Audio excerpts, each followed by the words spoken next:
ladies and gentlemen, this video comes to you from Jack Eats Book, the creator of the tag, and Frankie at Instead of Gold, who tagged me. Thanks for tagging me, Frankie, and we're going to jump right into the Winter Wonderland tag. Number 1, what book is so happy and sweet that it warms your heart? My initial answer was Fangirl by Rainbow Rowell, but I figure a lot of people are going to have that answer, so I'm going to go with 84 Charing Cross Road by Helene Hanff.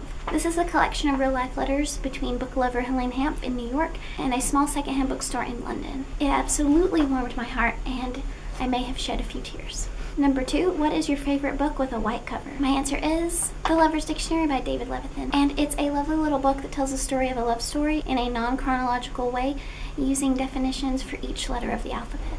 Number 3, you're sitting in a nice comfy chair wearing a onesie with a lovely warm hot beverage, but what monster read are you reading? And I have a few books on my TBR that are quite tome-ish, but the one that I'm most looking forward to reading is The Name of the Wind by Patrick Rothfuss. I've really just been itching to get into a fantasy series, and this one is calling my name. Number 4, it started snowing, so you decided to have a snowball fight. What fictional character would you love to have a snowball fight with? I'm going to cheat a little bit and say Scott Pilgrim and Company, including Scott Pilgrim, Ramona Flowers, Nance Chow, Wallace, Stephen, Neil, and Kim. The whole bunch, basically. I mean, they'd have more experience with snow than me because they're from Toronto, but I still think it would be fun. Plus, in this scenario, I'd be in freaking Canada. So I count that as a win. Number 5, sadly your fire is beginning to go out. What book would you tear the last few chapters out of to throw into your fire? I'm gonna have to go with The Unbecoming of Mara Dyer.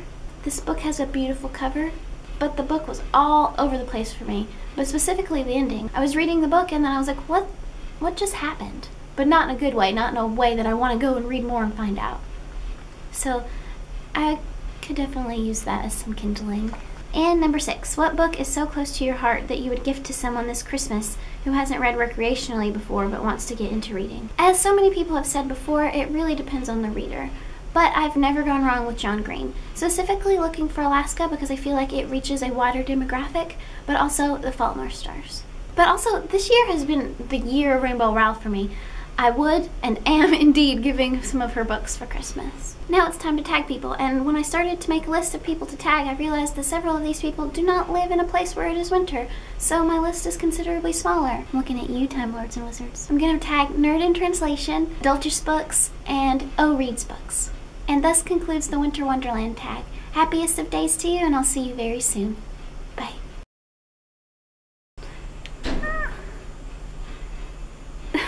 Somehow I don't think this is safe.